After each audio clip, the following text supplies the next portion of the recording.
In a world torn apart by the destruction of the Elden Ring, the lands between stand in ruin.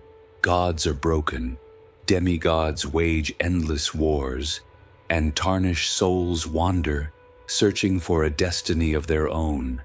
But before the ring was shattered, there was betrayal.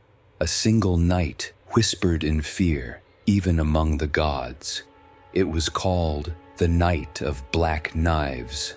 On that night, assassins moved through silence and shadow. Their blades, no ordinary steel, but weapons forged with the rune of death itself, a forbidden power, stolen from the Elden Ring. They struck without mercy. Demigods who once thought themselves immortal were slain. Even Godwyn the Golden, beloved son of Queen Marika, fell beneath those cursed knives. His divine blood soaked the earth, and for the first time, a god was truly dead. From that moment, the Golden Order was wounded beyond repair. Trust was broken, fear took root, and the first cracks appeared in Marika's eternal rule.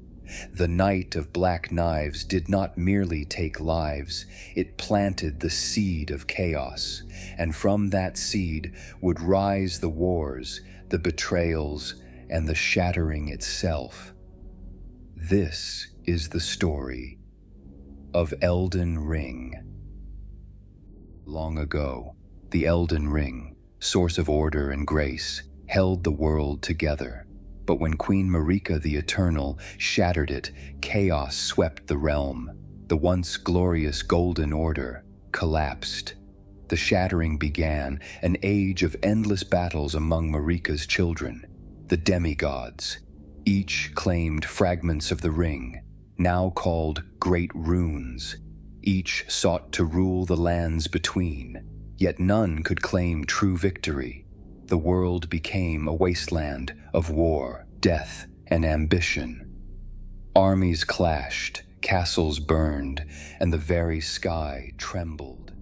And then came the Tarnished, exiled long ago. They were called back by the guidance of grace, ordinary men and women, stripped of power, now chosen to rise. Among them, you, the Tarnished, journeyed through ruined castles, haunted catacombs, poisoned swamps. They faced beasts born of nightmares, knights corrupted by greed, and the mighty demigods themselves. With each victory, they claimed great runes, piece by piece, restoring fragments of the Elden Ring. But this path was no simple quest. It was a test of strength, of will, and of fate itself. Among the children of Queen Marika rose the demigods, beings of immense power, yet consumed by ambition and curse. First came Godrick the Grafted, despised by his kin, ridiculed for his weakness, yet his hunger for strength knew no end. He was not content with the body he was born with, so he carved new flesh from the fallen. Arm by arm, leg by leg, he stitched them into his own frame until he became a grotesque lord of stolen strength, a monster parading as a ruler. To his enemies, he was a tyrant. To himself, he was proof that power could be taken, not earned.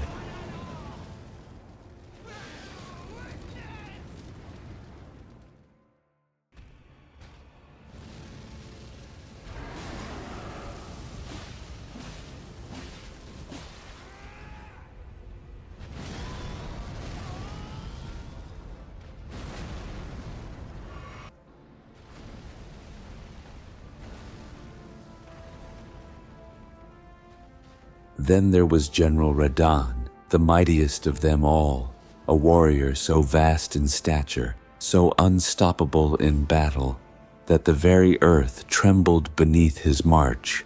But Radahn craved more than mortal strength.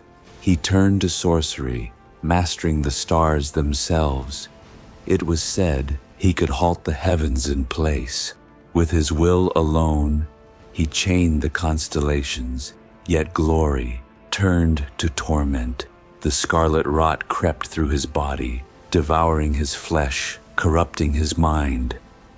Still, even rotting, half mad, he raged across the battlefield, astride his tiny steed Leonard, a living god who fought not only his enemies, but the very stars above. And finally, Malenia, blade of Miquella, the undefeated warrior. To her foes, she was death incarnate. Every strike of her blade spread the scarlet rot, a disease that devoured kingdoms, withered forests, and left nothing but decay. Yet beneath that curse was an unbreakable will. She fought not for herself, but for her brother, Miquella, her devotion to him, stronger than any blade she wielded, beautiful and terrifying. She was both salvation and destruction. Even in battle against gods, she never once tasted defeat. Each of these demigods, broken in body, cursed in spirit, blinded by ambition, seized fragments of the Elden Ring. Their great runes, blazing with stolen divinity, fueled endless wars. Armies rose and fell. Kingdoms crumbled to dust, and the lands between drowned in blood and fire.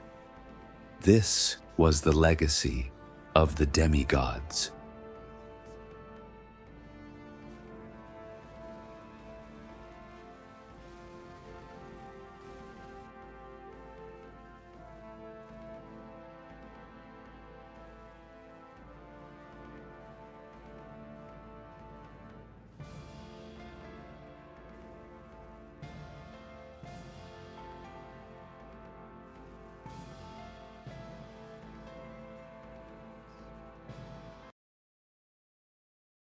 At the end of this journey stands the truth. The Elden Ring can be restored or reshaped.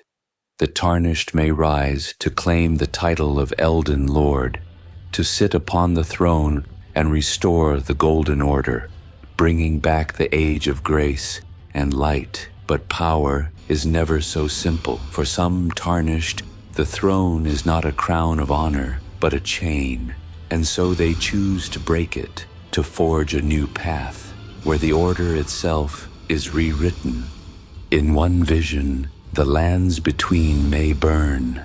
The Erd tree, once radiant with golden light, set aflame, its branches collapsing into ash, its roots writhing with fire. A cleansing inferno to purge the old and make way for something new.